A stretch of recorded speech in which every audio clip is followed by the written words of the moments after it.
Hello, everyone. Hello, Michael. Today, I will have a little discussion about how to learn German and how to actually improve one's speaking with Michael, the founder of Glossika. You might have come across his product, which is a wonderful tool to actually practice speaking things out loud. You can also do it in your head, but why not that? And the reason why we are talking is not only that we share a passion for language learning, that the reason is that we start a cooperation. As you might have noticed, if you have taken a look at my main online course, smarterGerman is based around learning with a story, because learning in context is one of the most important things to consider when starting learning a new language. And Glossika allows us to actually now introduce or include our story in their product, which is lovely, because it helps you to repeat things, and it helps you to repeat things that matter to you. Because if you work with my course, that story is all that matters for a while. Yeah. Because it will suck you in. It will make you want to know more. It will make you want to learn the next step. And Glossika will help us to even take this to the next level, which I'm really, really thrilled about. Yeah. So I have prepared a couple of questions for Michael, because he's a very interesting man living in Taiwan for how long, Michael? Over 20 years? Yes. Yeah. Over 20 years. Yes. And you speak fluent, what is it? Is it Taiwanese, or how do you call the dialect? Is it mainland Chinese or? The language, the official language is Mandarin, and that's what we mostly use for all kinds of business and daily life conversation. But if you want to speak in the local language, there are other languages here. But historically, they have separated for such a long time that they're quite different. We wouldn't just call them dialects by the English definition. By Chinese definition, you could say dialect just because dialect means a speech from a certain location, or they call it a locational language. I like that. Is how dialect is translated, but that doesn't have the same meaning in English, where a dialect is a somewhat similar language or a similar form of speech. For example, in Mandarin, I could say happy as 高兴, and in Taiwanese language, you would say it as 欢喜. So these are completely different sounding words. If I say to eat in Mandarin, 吃饭, and then if I say eat in Taiwanese, 驾崩, just completely different. You wouldn't understand it if you knew one language or the other, or if you didn't have any exposure. So it's not like you're hearing Bavarian and you can sort of, I can almost pick up, but I think that Taiwanese is kind of like Bavarian, because I used to live in Bavaria many, many years ago. But you will hear the locals speaking Bavarian with the people that they're familiar with.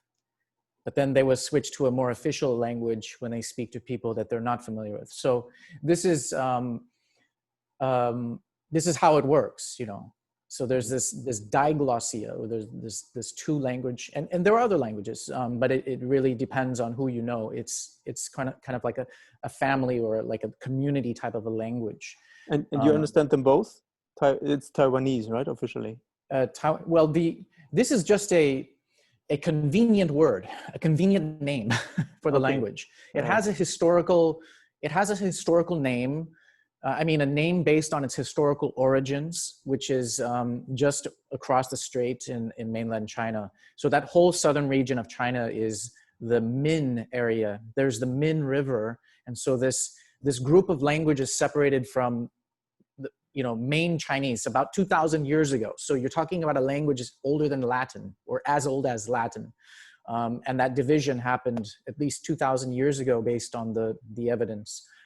So today if you take a Slavic language, the Slavic languages are perhaps only about 2,000 years old or less.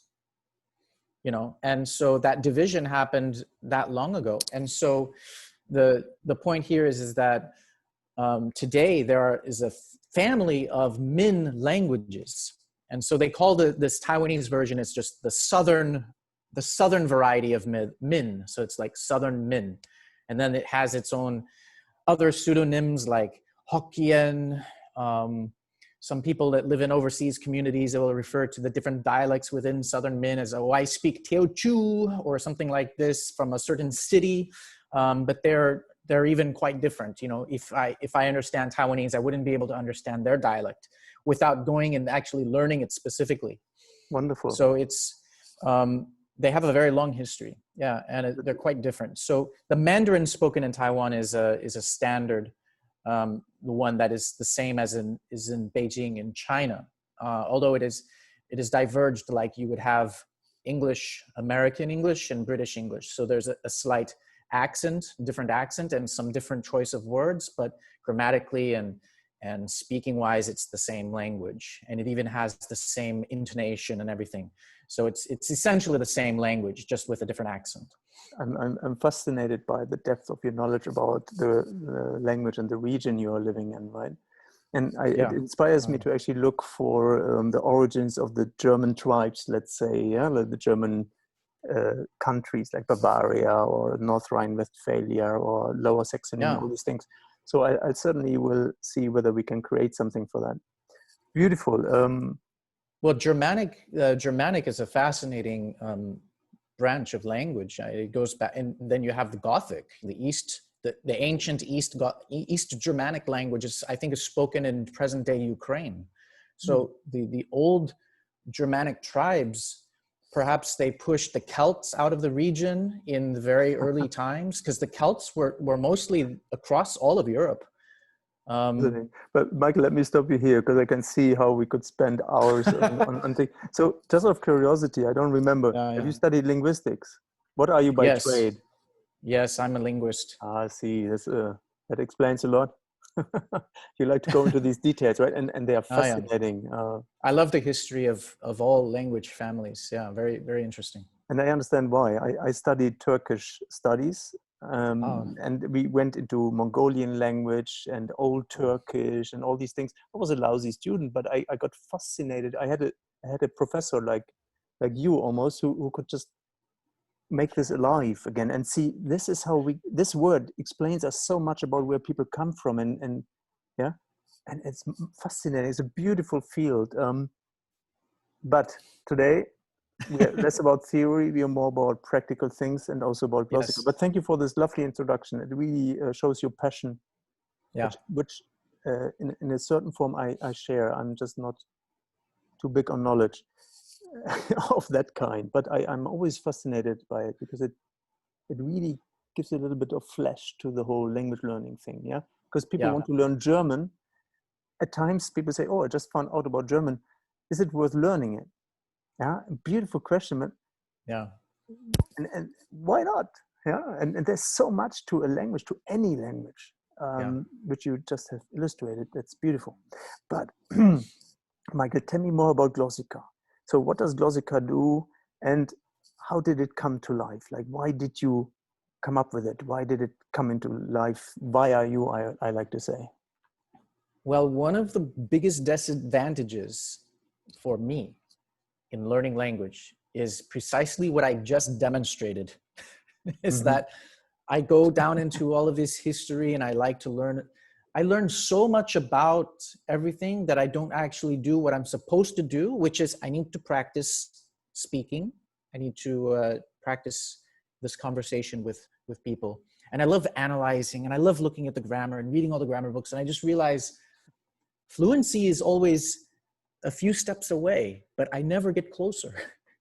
How can I get closer? And I just thought I really need a tool. And so I really investigated, what we need is, I'm very good at just memorizing lots of vocabulary, learning the grammars, explaining the grammar. And some people have told me, yo, you should become a professor. You're just so good at and I just thought, well, no, we really need a tool that really helps focus on building that communication skill. And so because I'm really lazy at doing that and getting in front of tutors and other people, I like to do things on my own and kind of in the privacy of my own room, and I need to practice. And so this is where the idea was born, is that we can get a list of all of these sentences with all of the uses of these words in context. And so that gives me as you know, anybody who's listening to this interview will know that German in particular has a tricky word order. It's actually quite unique among languages. There aren't many languages that can resemble the German word order, other than maybe Dutch, but they have similar origins. But we really created Glossika to present the words and the grammar in real sentences in order to practice feeling the grammar in action. So in one sense, I know what the grammar is doing in the background, and so I try to suppress that feeling. And I really just focus on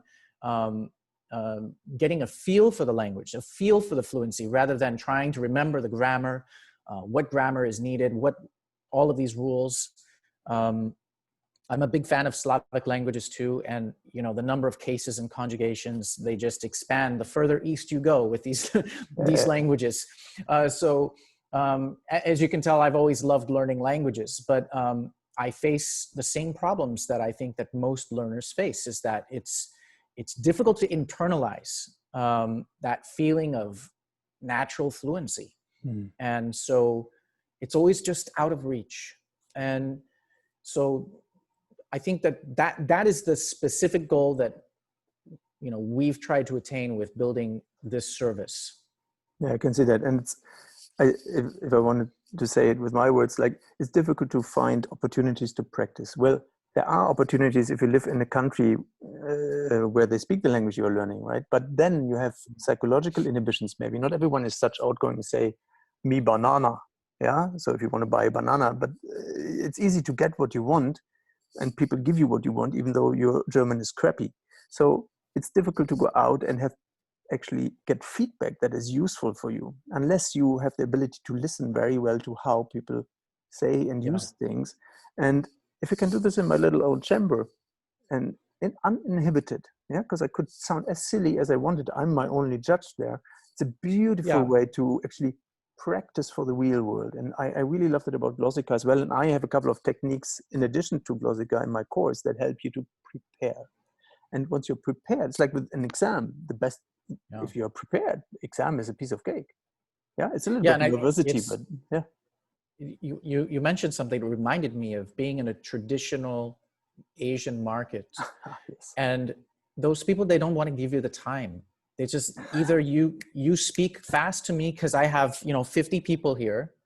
And if you don't speak clearly about what you want, I don't care if you speak the local dialect or the standard language, you just say it.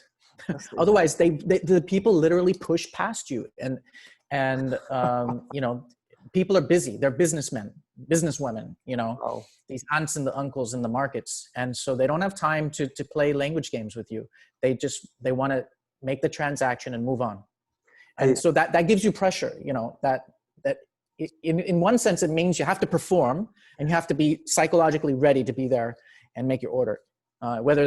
Same thing ordering food, in a breakfast shop or something like this. It's very, I've seen that in Italy as well. In Italy, you want to order your cappuccino, your espresso, and you better get through that line quickly and order it. And there's no time to try to mimic or mime in English. And yeah, I think it's the same in German and everywhere. If you go in a place where time matters, right? Or at work, people always want to speak German or learn German at work. And honestly, it doesn't work. If I have to explain myself twice as long as usually with my employees, for example, I have the time though, but I don't like that. I like to work and not to teach while I work. So the workplace is a very difficult place to actually learn But I actually got reminded that I had many Asian Asian is a vast term, but let's say Chinese, Japanese students as well. And they also had inhibitions of practicing speaking. Oh, of course. Yeah, making mistakes is a horrible thing in the Asian culture, I would say. But that is not limited to the Asian culture. It's just where it shows a bit more clearly.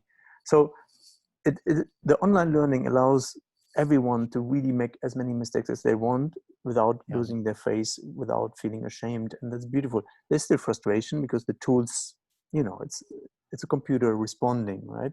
But you have beautiful ideas to make this even less frustrating, and so do I. Yeah, Yeah. beautiful. Yeah. That's Let true. me ask you.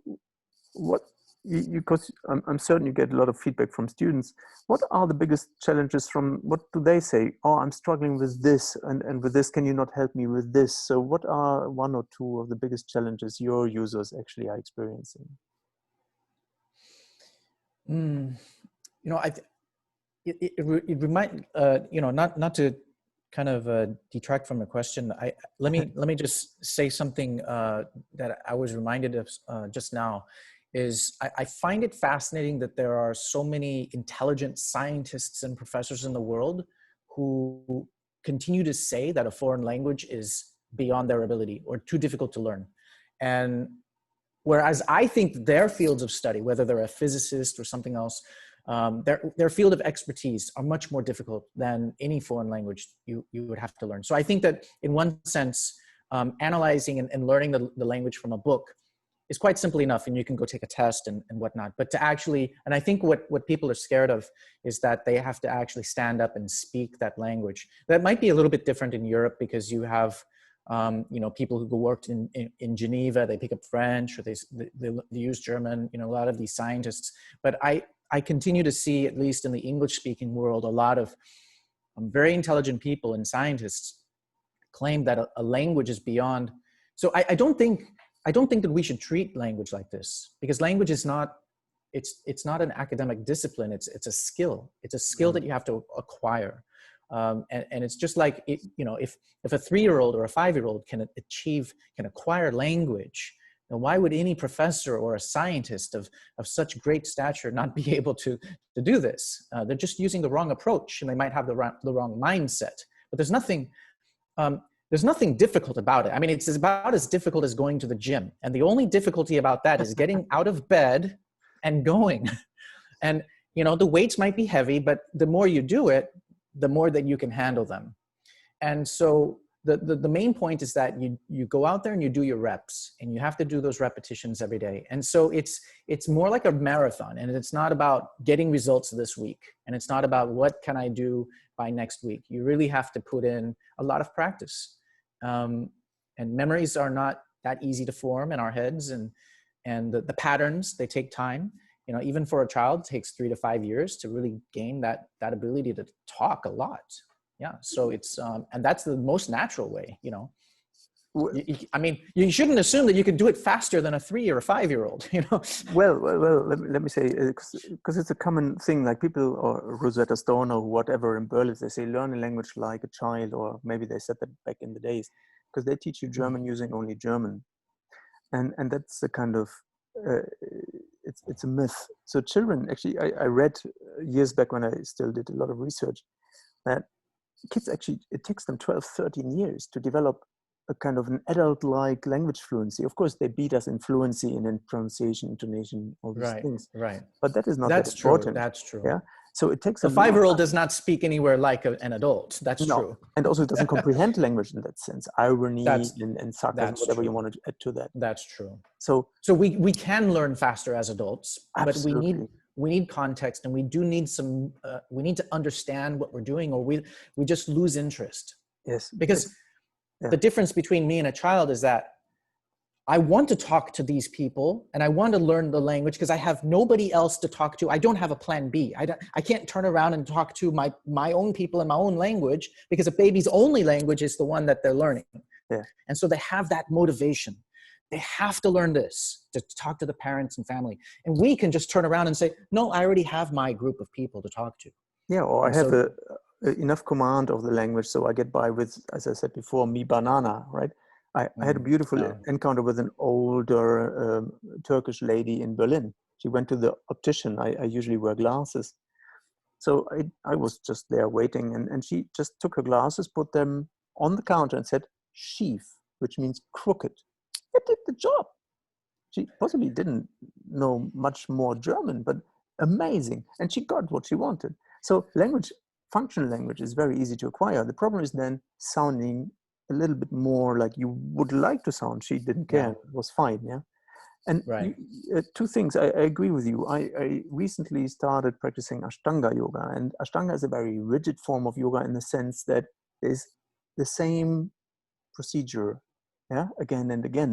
It's one flow of things, and it never changes. It just adds to the end. So it's a never-ending practice as well. There's no end to achieve, which is very similar to language learning. Just you have more variety in practice. And one of the main credos, do we say credo in English?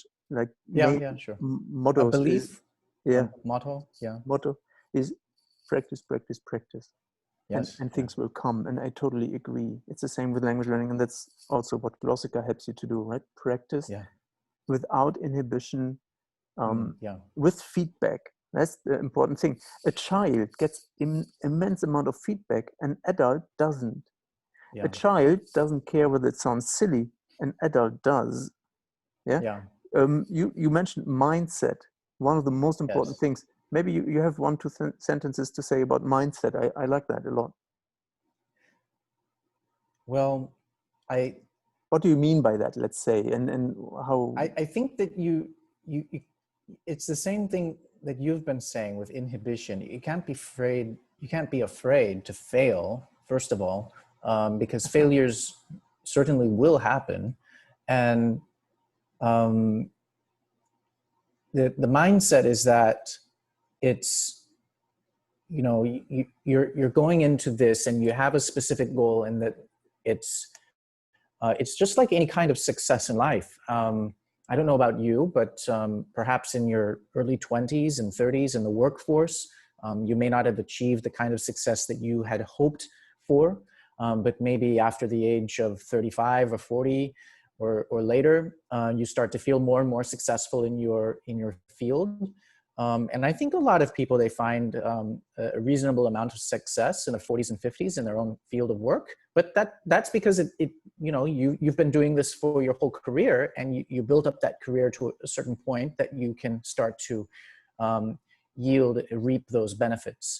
And I think it's the same with any endeavor that you try to undertake, that it just takes a lot of patience, and you need to be able to put in that work on a daily basis, and to build up and keep your goals in mind and your patience in check, and make sure that you keep going forward, because every step forward means the better the you know, the ruts in your brain are getting formed.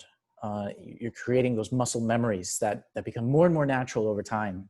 And I think it does take, you know, like you said, a child, you know, takes maybe 12 or 13 years. I think it's,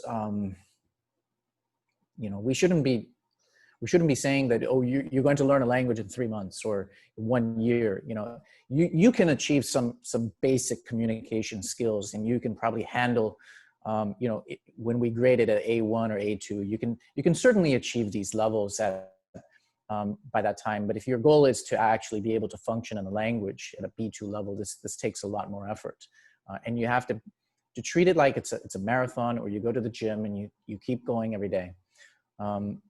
And yeah, beautiful. Yeah, it's one of my main motivations with my products, right? To keep you interested day by day. It's just another day, one more day, one more step, next step. You need to make a step. It's fine if occasionally there's a step back or two. Doesn't matter. Go forward. Failure is natural, and failure is there to actually, it's supporting you. Yeah, but that's what we experience in life anyway. So I know. A backward step is actually a good sign. It's a good sign that you're going to make more progress. Yes. But we're taught differently. We are taught to be successful. Failure in society seems like something to avoid or to be ashamed about. Yeah. Possibly in Asian cultures, in like Chinese, Taiwanese in your case, or Japanese culture, people kill themselves if they fail. I'm far from that. Yeah. And hopefully not because you failed to learn German. But there's a lot of failure and shame associated with failure. And that's a very important thing to keep in mind. I like that. And everything I want to do is like, be yourself, enjoy yourself. Yeah, you only have one life. Yeah, at least Yeah, at least in this life, and then if you right. believe in more lives, fine. Yeah, no, it's very lovely.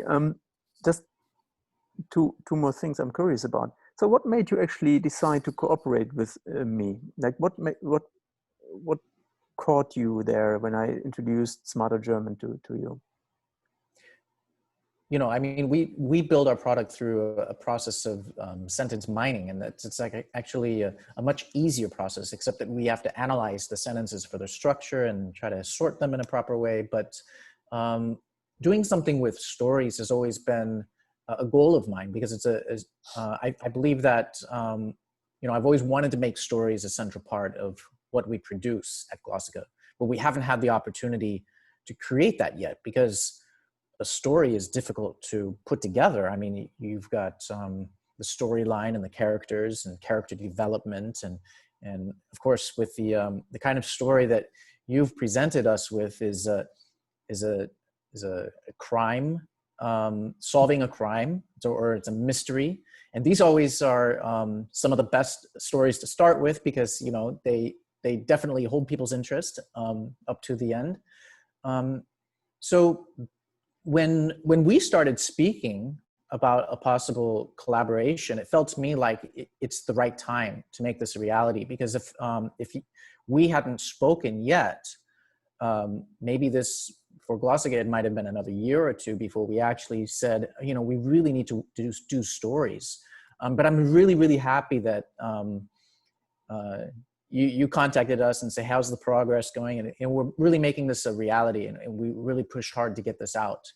And I'm also happy by the fact that you were flexible in giving us a little bit of freedom to think about how to bring this to market, to create the product in a way that it would fit in with, because there's a lot of code that runs on our site. And so we kind of figured out, you know, we had to make some changes here and there in order to make that come to fruition. But I was really happy in our discussions. Yeah. Yeah, no, same here. I'm absolutely thrilled to see this, and I understand that innovation in the beginning is rough, right? You have a lump of coal. How do you call a big lump of coal? You get it out of the mountain, and then you kind of make it like a little round thing that you can put on your barbecue thing. So, and maybe at one point, lots of pressure, it turns into diamond. Yeah. I know I'm always curious about innovation, and I felt you are an innovator, and I like that. Yeah, and I like to innovate myself, or I actually see people that have an innovation, and what I usually do is I support them making that innovation round like a diamond, and I love that. Many things I use, other people have brought into life, into the world. I just saw the potential and kind of carved it out of it. In your case, you do that. I have nothing to do. I'm just honored to be a part of this development. But Well, I think I'm also honored myself to have the opportunity to work with the team that we have, because our developers. Well, okay, first of all, we have a designer. I don't know if you know how many people like our designs and what we've put together, but our designer has won a lot of industry awards. Oh, thank you. Yeah, I mean he's won a lot of industry awards, and it's not just a lot. I mean, when I look at the numbers, like 60 industry awards, and I'm just thinking, wow. It's kind of hard to come across a designer like that. And he's very excited about working with the rest of our team and developing the products out. And there are some legacy designs that are here in the product from before he came on, but we are also, you know, in the process of updating design work, making the user experience and user interface. This is what he's an expert in, making that better and better. And I'm really, really honored to be able to work with this talented team. Our developers, I wouldn't call them full stack developers, because they're very specialized in a specific skill. So there's a team of us that have to work together to do a very specific part of the whole you know, product development, whether that's you know, the back-end coding or the interface coding and things like this. So it's been a real pleasure working with them. There have been challenges, things break, and we have to wake up in the middle of the night and figure out how to fix things. But it's been a great learning experience, being able to create this product. So, I can and see I'm that. really happy that you guys have at smarterGerman wanted to work with us as well. No, it's a pleasure, and I can see that. And let me tell you that I scan the internet almost on a daily basis for new ideas, new enterprises or apps, and user design is one of the most important things. The moment we improve the user experience by going online as an online course, not having downloads, PDFs, and stuff, our revenue kind of increased tenfold. Oh, really? Okay. Where it was at a very low rate to begin with, but still it's quite an increase. And No. but now and this is the key, the user experience, and that's done by design. Design is not to look fancy. Design is actually to make things usable with ease. Yeah. For me, yeah, user design. It's not Right. called fancy design. And if you have Yeah. such a good team, that's gold. That's absolutely gold. And I have a lovely team around me as well. And it took me years to establish that team. Yeah, Yeah. and it's It does take still time. evolving. Yeah. Yeah.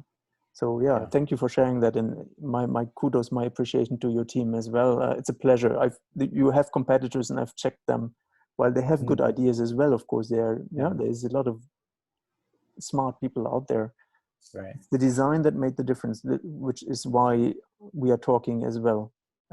I love the design of Glossika. It's a pleasure to work with it. And the competitor, I try 5 minutes in, I'm bored, I'm frustrated. And it's a pity because it's a beautiful product as well. Yeah, it's not a Yeah. personal preference because I like you more than the other one. Right. They have to kind of, how do you say that, pimp their game. Yeah, but that on the side. So I'm really looking forward to this, and hope that my learners actually will agree with me. And we will make them some tasty offers to give it a shot and give it a try. Yeah, and Well, I on hope both they sides. enjoy. Yeah. Yeah, I'm Because sure they will. once you're in Glossika, there's a lot of things to explore as well. In fact, we host a lot of languages on the platform. So I our one of our team members was actually speaking to a content developer who's based in Austria just last week, and he's interested in joining the team. And he says, "Can we make an Austrian German?" And I said, when he told me the idea, and I said, you know, this is actually a really great thing, especially if you can give the users the option to turn these choices on and off. For example, I want to hear standard German, but I also want to hear Austrian German, and then we have that available. We have the voices. We have, and I think that gives people a lot more power. Like the more kind of varieties of the language that you hear, the better your listening gets. Yes. You learn other aspects of the language that you just wouldn't get out of a textbook or a grammar or maybe a classroom. And I think that giving that, that means that you're fully flexible, because when you travel to Vienna, you're able to understand what people are saying there as well. And we're not even talking about dialects in this case, or like Bavarian. We're talking about, you know, standard German. It has a different sound, you know. Yeah, absolutely. Beautiful. Yeah, and it's good to learn the local words, whether that's Gasse or, you know, and you're familiar with how they speak there. So I think, you know, the advantage that Glossika brings to the market is that we're inclusive of many varieties of speech, whether that's a spoken language or not. I'm sorry, whether it's a written language or not. All languages are spoken unless they're sign languages. But yeah, that's what I wanted to say. Beautiful. And that is a nice cue for the last question I have for you. Okay. Because I love that. I wish I could do that. Unfortunately, I'm stuck with German, but that's also fine. There will be others that take over my work or do their own thing. So I'm curious how you see the future of language learning, especially online language learning, because I think that's certainly the future.